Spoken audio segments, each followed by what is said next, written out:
Bonjour et bienvenue à notre méditation. Aujourd'hui, c'est le 20 septembre. Je continue de méditer avec vous sur l'importance d'être un disciple du Christ Jésus né d'en haut. Pour m'aider dans ces méditations, je suis en train de lire avec vous dans Philippiens chapitre 1, verset 11, où Paul finit sa prière pour les Philippiens en disant qu'ils seront remplis du fruit de la justice qui est par Jésus-Christ pour la gloire et la louange de Dieu. Remplis du fruit de la justice. C'est le résultat, en fait, de tout ce que Paul a demandé au Seigneur pour les Philippiens dans sa prière.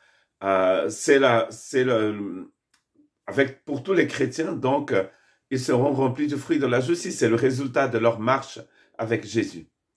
Et donc, depuis l'été, depuis août, nous avons commencé à lire dans les évangiles et dans les épîtres de Paul, chaque fois où le mot justice de Dieu apparaît. Et nous sommes dans Romains chapitre 6, et dans le verset 13, c'est écrit, ne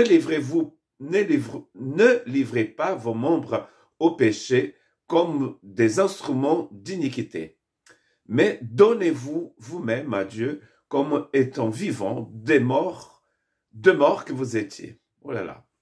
Et offrez à Dieu vos membres comme des instruments de justice. Et nous trouvons ici le mot justice qui est le même mot utilisé par Paul dans Philippiens chapitre 1, verset 11.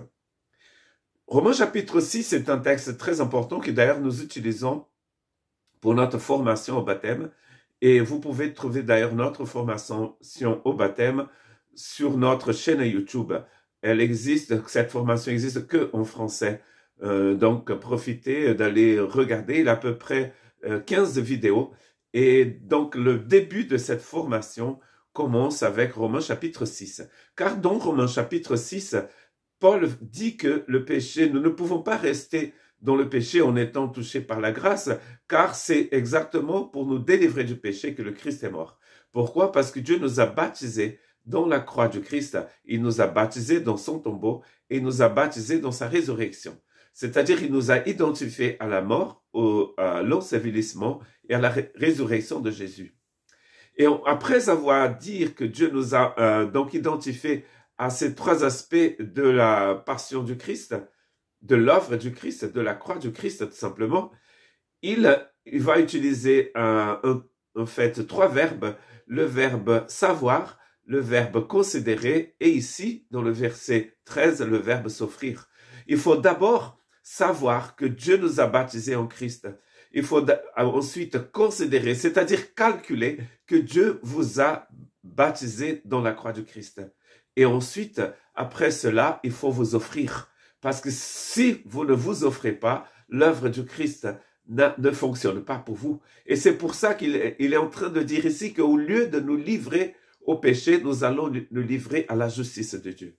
Maintenant que vous avez accès à la justice de Dieu, qui est cette justesse de pensée, justesse de réflexion, justesse d'action, maintenant que vous avez été touché par cette justice, vous pouvez vous offrir entièrement, vous donner entièrement à la justice de Dieu.